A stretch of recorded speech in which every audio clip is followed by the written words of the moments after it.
So yan guys, welcome back to my YouTube channel. So for today's video mga ka-e-bike, so i-share ko naman to sa inyo about dito kung paano tayo mag-install sa harness natin dito.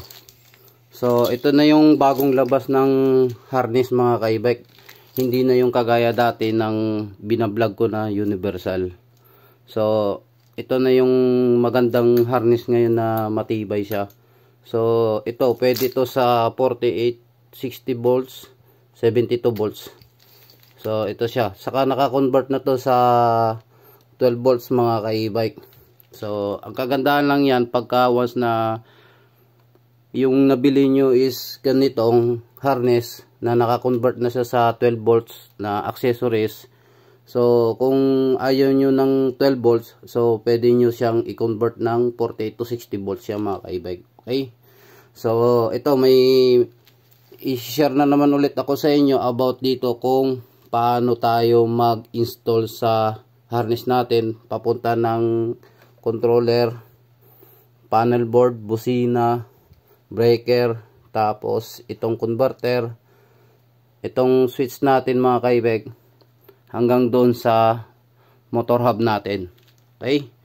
I-share ko yan sa inyo mga ka-e-bike papunta dito sa harness kung saan ba i-connect yung lahat ng mga accessories na to mga ka-e-bike hanggang doon sa motor na yon. Okay, so isa-isahin ko yan mga ka-e-bike, tapos i-explain ko yan kung para saan yung mga connection na to dito sa harap, tapos ito naman yung sa likod. Okay, so yan na mga ka-e-bike, umpisa na natin yung tutorial about dito sa harness, tapos itong mga accessories na to. So kung paano natin to i-install yung itong accessories na to papunta dito sa ating harness ng e-bike po mga ka-e-bike. Okay, so ito yung magandang harness mga ka-e-bike. So matibay siya, tapos ang pinaka ano nito, max niya 48 to 72 volts. Okay, so kasama na yung 60 volts doon mga ka-e-bike. So yan, so kailangan lang natin ng tester, tapos electrical tape at itong screw para dito sa pagbaklas natin sa controller mga ka-e-bike. So itong controller na to mga ka-e-bike, Bottle EM150 to mga ka-e-bike. So 72 volts siya. Okay, so wala po kasi akong ordinaryong controller. So ito na yung mga accessories natin. So may mga kulang pa dito, pero i-share ko na lang sa inyo kung saan natin i-connect yung mga kulang na accessories natin mga ka-e-bike doon sa e-bike natin. So ito yung nasa harap mga ka-e-bike ng harness natin. Yan. Tapos pagpunta naman dito, ito naman yung sa likod ng e-bike natin. Okay, so ngayon sisimulan natin dito mga ka-e-bike. Dito tayo sa harapan ng ano natin, harness, sa harap ng e-bike, kung saan ba yung mga connection na to, kung para saan to itatap natin. Okay, so unahin natin tong mahabang wire na to mga ka-e-bike, itong may itim na to. So para ba saan to mga ka-e-bike? So itong mahabang kulay itim na to, dito yan mga ka-e-bike sa busina natin. Ayan. So ano na siya, plug and play na siya. So kahit magkabaliktad naman yan, wala namang problema yan mga ka-e-bike, kahit saan nyo ikakabit dito sa side na to. Okay, so ito yung sa busina natin. Yan. So dito naman mga ka-e-bike, itong dalawang malaking wire na to, yellow saka red na to, so ito naman yung sa ignition switch natin. Okay, so yan. So ano ba to? Itong kulay dilaw na to mga ka-e-bike, ito yung sa papunta ng controller natin doon sa ignition switch. Ito namang red na to, papunta naman tong battery, doon sa battery natin to mga ka-e-bike. So yan. So kapag iba yung nabili nyo na susian, iba yung socket nya, parang ganito lang siya pero dalawa or tatlo. So, ang gawin nyo na lang mga ka-e-bike, putulin nyo na lang, tapos palitan nyo na lang ng socket. So, punta naman tayo sa placer natin mga ka-e-bike. So, hanapin natin tong kulay green. Tapos itong light na to, orange, saka light. Okay? So, ito kasing green na to mga ka-e-bike. Ito yung negative natin. So, mamaya i-explain ko yan mamaya mga ka-e-bike kung bakit itong green na to, ito yung negative, hindi yung kulay itim. Pag sa ano pala mga ka-e-bike, sa harness natin, kung iba-iba yung manufacturing ng harness, so iba-iba din kasi yung gawa nila. So, yung negative, yung kulay green, tapos yung minsan, yung itim, yun yung negative. So, minsan naman, sa ibang harness, yung positive, yung kulay black, tapos yung negative, kulay green. Okay? So, iba-iba ang manufacturing ng harness po mga ka-e-bike. So, ito na. Dito tayo sa placer natin. So, itong orange na to, ito yung sa placer natin. So, itatap lang natin dito yung sa placer natin. So, may negative positive yung placer natin. So, itong light na to, ito yung positive ng placer natin. So, ganun din po sa orange. Tapos, ito naman yung negative. Itong dalawa na to. So, ito yung sa placer natin mga ka-e-bike. Yan. Okay. So, dito naman tayo sa ito. Yan, itong apat na tong wire na to mga ka-e-bike. So, itong apat na wire na to mga ka-e-bike, yan, apat siya. Apat na butas, apat na wire po. So, ito naman yung sa headlight natin. Okay? Ito yung negative. Lahat ng green, negative po yan mga ka-e-bike ha. Tandaan nyo po, lahat ng green, negative. So, ito, negative to. Itong brown, ito yung accessories natin sa mga e-bike. Tapos itong puti, ito yung low. Tapos ito naman yung high. Itong blue. Okay? So ito yung sa connection ng ilaw natin mga ka-e-bike. Okay? Tapos pagka once na may accessories po tayo, so dito natin ikakabit yan mga ka-e-bike. Itong kulay brown na to. Ayan. So ayan.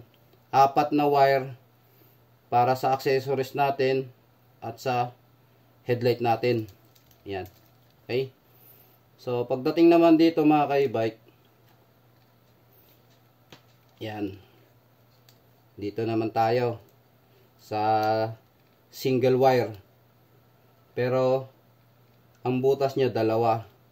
So, ito naman mga ka-e-bike, itong purpose naman nito, ito yung sa sensor brake natin. Okay? Ngayon, ito yung positive natin, yung kulay black. So, mamaya i-explain ko rin yan sa inyo. Ito yung positive ng 12 volts natin mga ka-e-bike, itong kulay black. Ayan. So, baka magtaka kayo bakit kulay itim yung positive. So, yun doon na nga sa sinabi ko, iba-iba po yung manufacturing ng harness po mga ka-e-bike. Kaya, hindi rin natin masasabi yan. So, ito namang yellow-green na to, ito naman yung tinatap natin sa ano natin sa brake sensor natin mga ka-e-bike, doon sa brake level.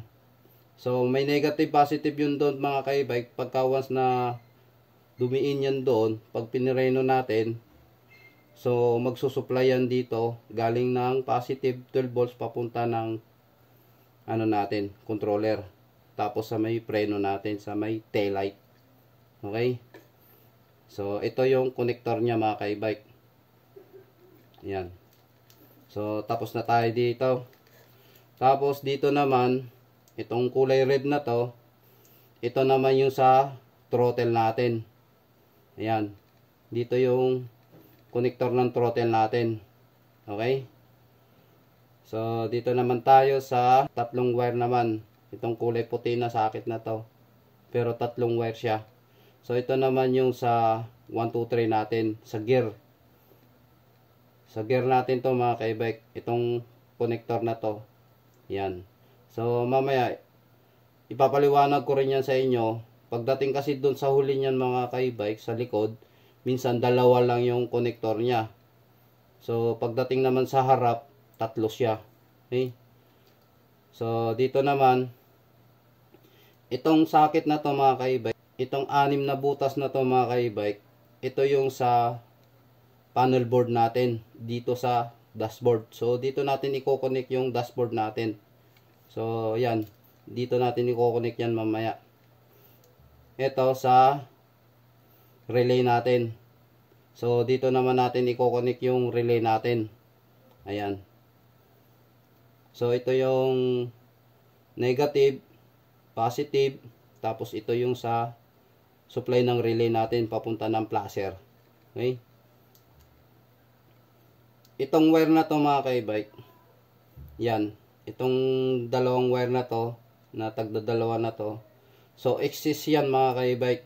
So pwede nyong gamitin yan, pwede naman hindi nyo gamitin. Okay? Nasa sa inyo po yan kung gusto nyong gamitin o ayaw nyong gamitin. Yan, excess yan, itong dalawa na to. So dito na tayo sa huli, yung sa switch ng throttle natin. Ayan. Dito sa mga switch natin. So, paano po ba natin malalaman dito kung saan yung left or right mga ka-e-bike?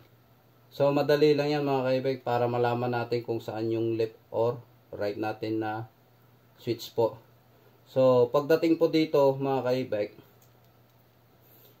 itong socket na to, itong connector na to, nasa relay natin. Okay? So, tandaan nyo lagi mga ka-e-bike, itong gray na to, so, hindi ko lang sure lahat na siguro ng connector ng relay po natin, na ganito, so, may kulay gray po yon. So, yan. So, paano po natin malalaman dito kung saan yung left or right natin dito na connector? So, sa left side po natin mga ka-e-bike, ito, yan, ito yung left side natin. So, nandito yung switch ng, ano natin, ng placer po. Ito. So, hanapin nyo po kung saan yung may kulay gray. Kulay gray, tapos yung light, tsaka orange. Ayan. Ito po yung magkakasama. Para po dito sa placer natin. Ayan. Itong tatlo na to. Ito yung nasa gitna. Ito yung sa side to side. Itong dalawa na to. Ito yung sa gitna. Ito yung supply. Papunta dito sa dalawang wire na to mga ka-e-bike. Okay? So yan. Madali lang natin yan tandaan kung saan po ba yung left side natin or right side ng harness natin. So, tandaan nyo lang po to. Itong wire na to. Tapos yung sa high beam natin, sa low beam natin. Itong wire na to. Yung kulay blue tsaka puti. Yan. So, ito yung left side natin. Tapos, ito naman yung right side. Sa right side po kasi mga ka-e-bike, kukunti lang yung mga connection yun. So, kaya napapansin nyo, kukunti yung wire niya kaysa sa left side. Kasi sa left side po mga ka-e-bike, maraming connection din. Tulad ng busina. Ayan. Tapos, hazard niya, high and low, sa beam niya, tapos yung sa placer. Okay? Kaya madali natin matandaan kung saan yung left side ng harness natin or right side natin. Ayan. Okay? So, ngayon, i-connect naman natin yung lahat ng accessories dito. Papunta naman dito sa harness mga ka-e-bike. Okay? So, i-connect na natin siya. So, dito na tayo mga ka-e-bike sa ano natin. Sa switch natin. I-connect na natin yan dito sa harapan ng harness natin. Okay? So, ito yung off-on natin sa ilaw. Ito naman yung 1, 2, 3. So, yan. I-connect natin yan dito. Yan. Dito natin yan i-connect. So, plug and play lang yan mga ka-e-bike. Okay? Tapos pagdating naman sa throttle, ito yung sa throttle natin. Ngayon, pag once na mapansin po natin yung connector ng throttle natin is same lang siya mga ka-e-bike. So nasa sa inyo yan kung saan kayo magpapalit ng socket. Ayan. Kung gusto nyo sa harness, kung gusto nyo sa throttle. Okay? Ang para sa akin mga ka-e-bike, mas maganda magpalit tayo ng socket mga ka-e-bike dito na sa harness. Kasi halos lahat ng throttle natin, siguro ang standard nyon, puro ganito yung socket nya. Okay? So dito na lang kayo magpapalit. So ito yung connector ng ano natin sa throttle natin, sa throttle switch. Okay? Tapos dito naman sa left side natin, ayan. So dito naman natin yan i-connect. So itabi lang natin to. Ayan. Dito natin yan i-connect. Yan. So yan na siya mga ka-e-bike. Okay. Tapos pagdating naman dito mga ka-e-bike sa panel board natin, ito yung panel board natin. So i-connect natin yan ng panel board natin dito sa 6 na wire. Ayan. Ayan. So ito namang wire na to mga ka-e-bike.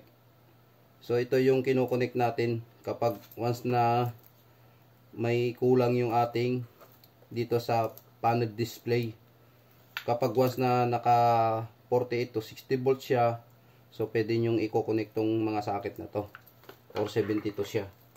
Okay, so yan na, tapos na siya dito mga ka-e-bike. So wala na tayong i-connect dahil wala tayong mga accessories na iba. So ganun lang po yung pag-connect natin dito sa harapan. So pagdating naman dito mga ka-e-bike sa likod naman, likod ng harness natin, ito siya. Yan. So dito naman itong wire na to, ito yung sa charger natin, connector ng charger natin. Ito siya. So ipa-plug lang natin yan. Yan. So dito yan naka-connect mga ka-e-bike. Okay? Tapos ito naman yung papunta naman ng battery. Ito yung negative, papunta ng battery. So dito naman tayo mga ka-e-bike.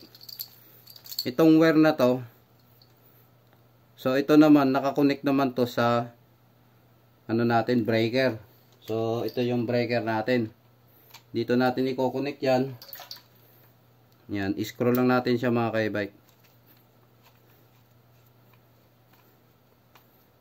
Yan.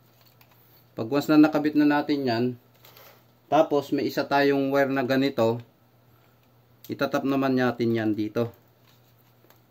Tap natin yan dito. Yan. So pagka once na natap na natin yan mga ka-e-bike, itong wire na to, ito naman yung papunta ng positive na battery natin. Dun sa battery natin na positive. Okay? So ito na yung breaker natin. Yan. So pagdating naman dito mga ka-e-bike, itong wire na to, itong tatlo na to, ito naman, ito na yung sa ignition key natin. Okay?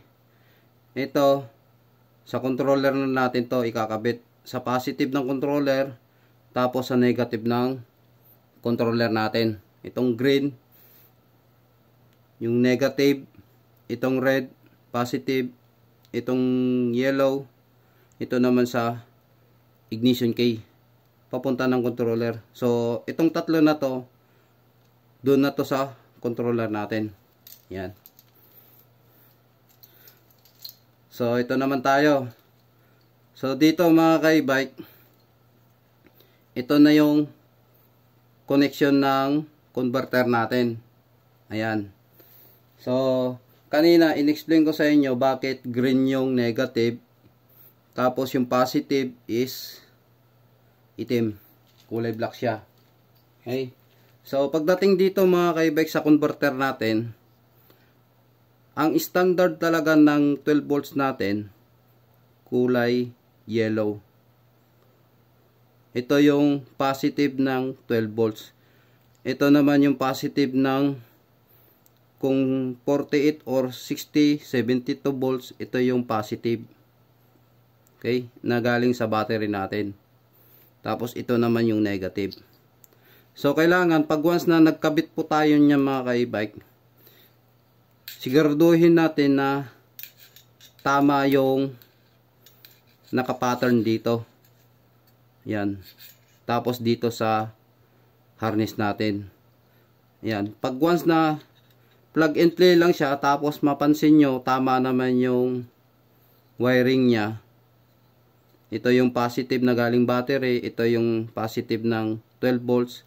Ito yung negative. Yan. Ng battery natin. Tapos pagdating naman dito, positive ng battery natin. Ito na yung supply ng 12 volts natin. Tapos ito yung negative ng battery natin. So yan. Kapag ganyan na yan mga ka-e-bike, standard na siya. So wag nyo nang gagalawin, wag nyo nang babaliktarin. Kasi pag once na binaliktad nyo dito yan, na tinitingnan nyo bakit iba yung kulay, parang magkasalungat siya. So pag once na binago nyo yan mga ka-e-bike, ito, sira kagad to. Itong converter nyo. Okay? So yan siya. So magtataka kayo bakit yung green negative, yung itim is positive ng 12 volts. Ayan. So nasa manufacturing na yan mga ka-e-bike. Okay? So yan na. Ito na yung sa converter natin, ito yung sa controller natin. So pagdating naman dito mga ka-e-bike, itong connector na to, itong connection na to, so ito naman yung sa papunta na ng controller natin. So ito siya. So ito yung sa throttle natin. So paano natin malalaman pala yung sa throttle natin? So dito kasi mga ka-e-bike kanina, ito siya, ito yung sa harap. Ito yung sa harap ng e-bike natin. Ito naman yung sa likod. So pagka once na hindi nyo kabisado yung sa throttle po pagdating dun sa likod, tapos yung sa harap po na ikabit nyo na, so hanapin nyo lang po yung wire dun sa likod papunta sa harapan. So halos same lang po yan. Same lang po yan mga ka-e-bike. Ayan siya. Same lang ng kulay po yan. Okay? So yan siya. So ito yung connection ng controller natin. Tapos itong dalawa na to, ito yung sinasabi ko sa inyo. Doon sa harap ng speed gear natin, so nasaan na ba yon? Kulay puti yon. So ito siya. So ito yung kanina yung sinasabi ko sa inyo. Tatlo yung nasa harap, pero pagdating sa likod, ito siya. Bakit dalawa na lang? So standard na yan mga ka-e-bike sa gear nya. Gear 1, gear 2, gear 3. So nasa sa inyo po yan. Kasi pagdating sa controller mga ka-e-bike, tatlong wire po yon pagdating doon sa controller. Pero nasa sa inyo yan kung gusto nyong kabitan ng negative dito sa gitna. Papunta ng controller. Pero pagka hindi nyo naman nilagyan ng ano po yan, ng negative, so automatic na po yan. Magi-gear 1, gear 2, gear 3.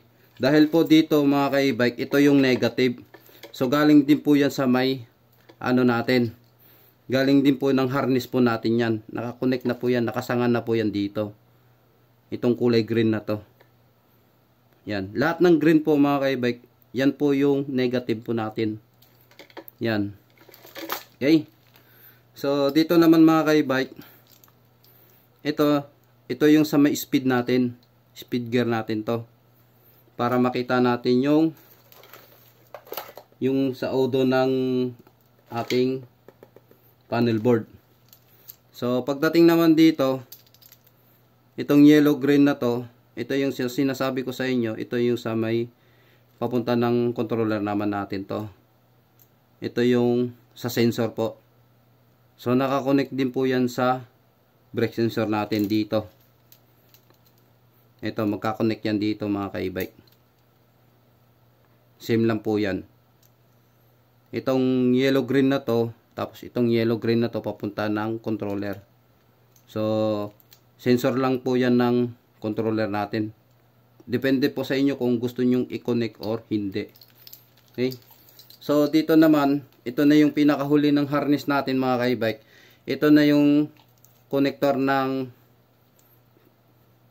placer natin. Okay?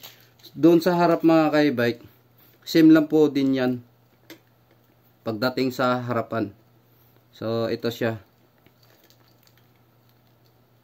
Itong light tapos itong orange. So yan. Ito yung sa harap. Ito naman yung sa likod ng e-bike natin. So same lang po yan. Okay? So hindi ko lang alam kung saan po yung left and right yan. Pero pagka once na mali naman yung kabit nyo po ng ng connection po, so pwede nyo naman baliktarin yun. So wala namang problema po yun. Okay? So yan siya. Tapos itong tatlong wire na to, ito yung sa taillight natin. Okay? Ito yung sa positive, negative, tapos ito yung sa brake natin. Ito yung brake natin mga ka-e-bike. Itong yellow green na to. Ito yung negative, kulay green. Ito yung sa positive ng accessories natin doon sa taillight natin.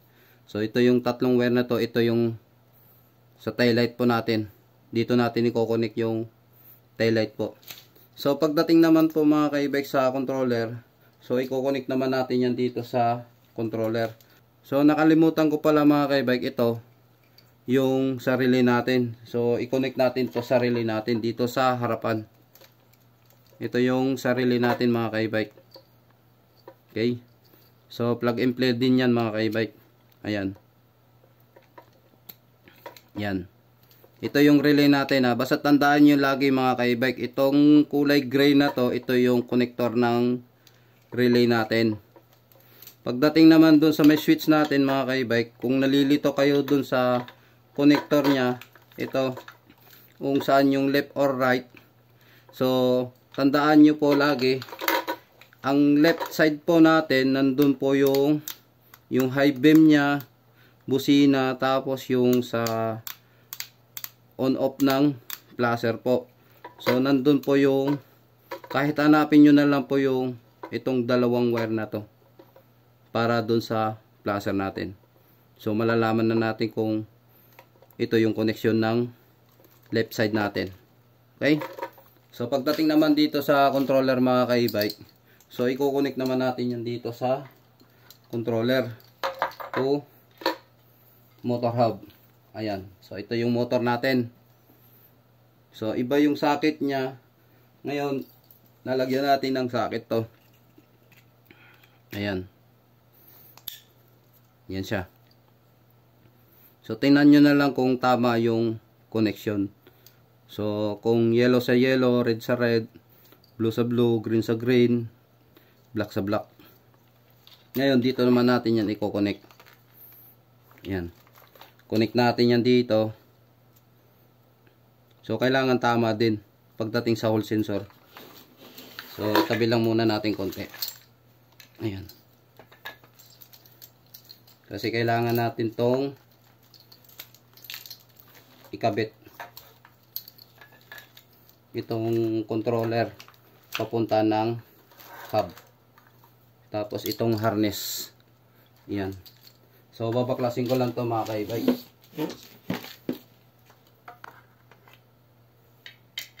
So yan na siya mga ka-e-bike.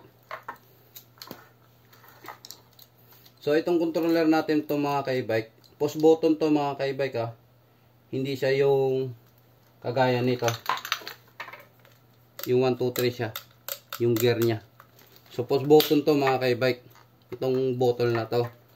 So ngayon, pagka nagkabit naman tayo ng hall sensor mga ka-e-bike, so ito yung hall sensor natin, tapos ito naman yung sa phase wear natin ng hub natin. Ito, yung motor natin. So, tingnan natin yung kulay niya dito. Itong yellow, green, tsaka blue. So, dito naman natin yan itatap. So, yan na mga ka-e-bike, itatap na natin tong phase wear ng ating motor hub. So, itong blue na to, itong blue ng phase wear natin, so dito natin ikakabit yan. Yan. So, higpitan siya natin ng maigi.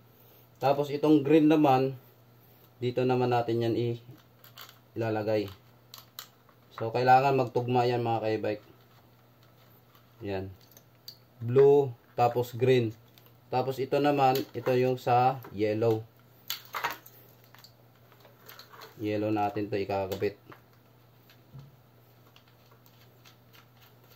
Ayan siya. So, ganyan siya mga ka-e-bike. Pagdating naman sa positive, negative, ito na yung ikakabit natin. Itong nasa likod ng harness natin. So, ikakabit natin yung positive dito. Yan. Tapos, doon naman yung negative.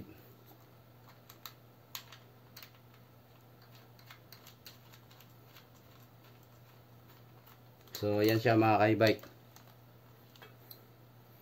Positive. Ito, galing to sa harness mga ka-e-bike. Ito yung positive. Ito naman yung negative. Ito naman yung tatlo. Ito yung sa phase wire. So, itong kulay dilaw na to mga ka-e-bike, ito yung sa ignition switch natin.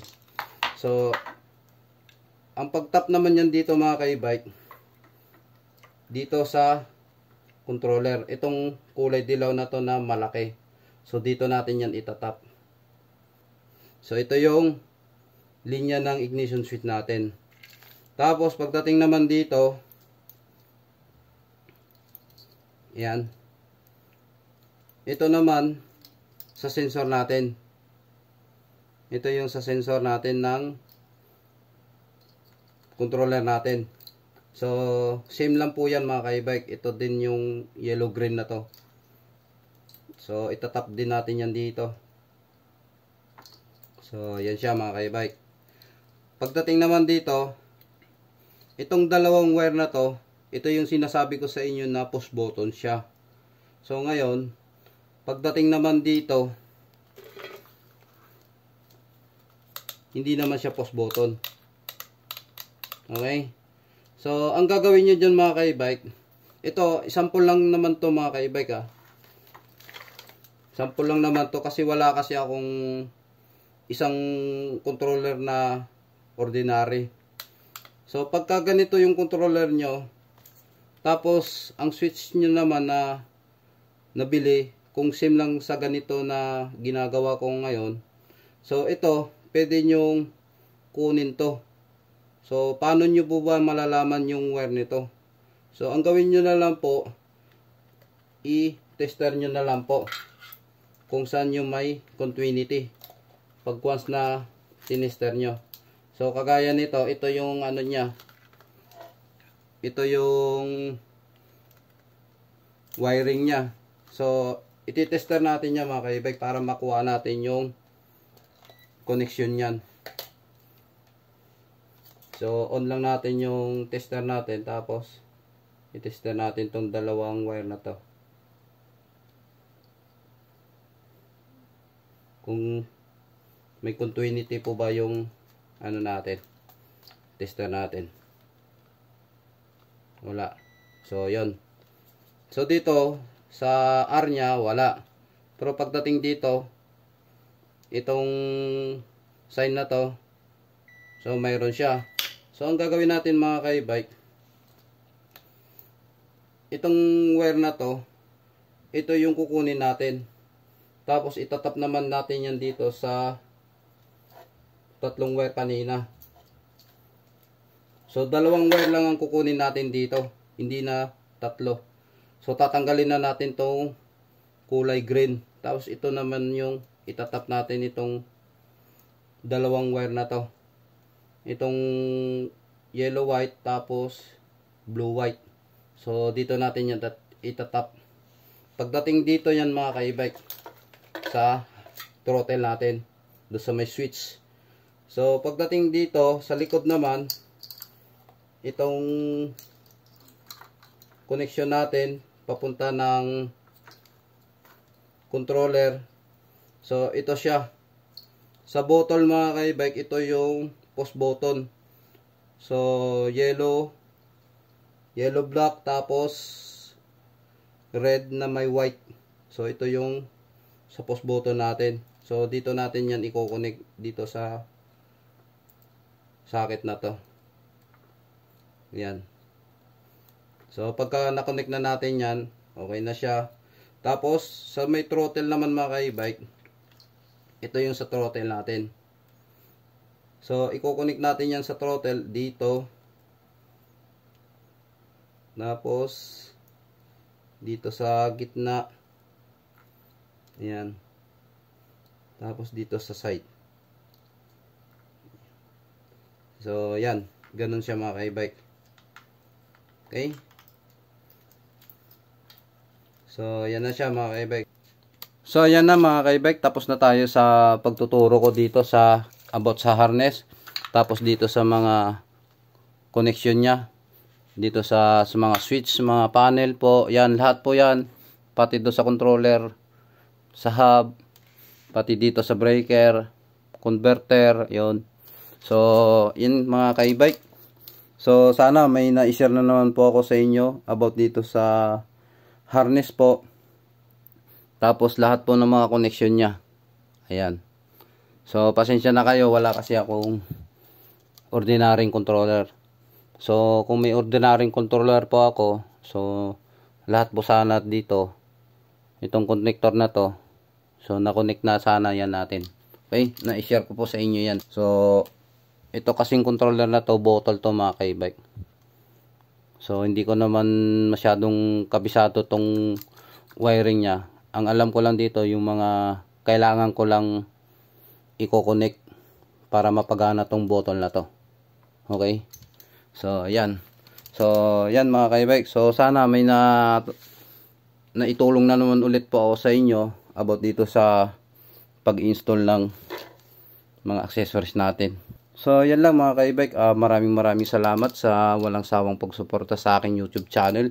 So i-like nyo po yung aking YouTube channel, tapos i-subscribe nyo na rin po. So yan po, maraming salamat po mga ka-e-bike. So thank you po mga ka-e-bike. Alright.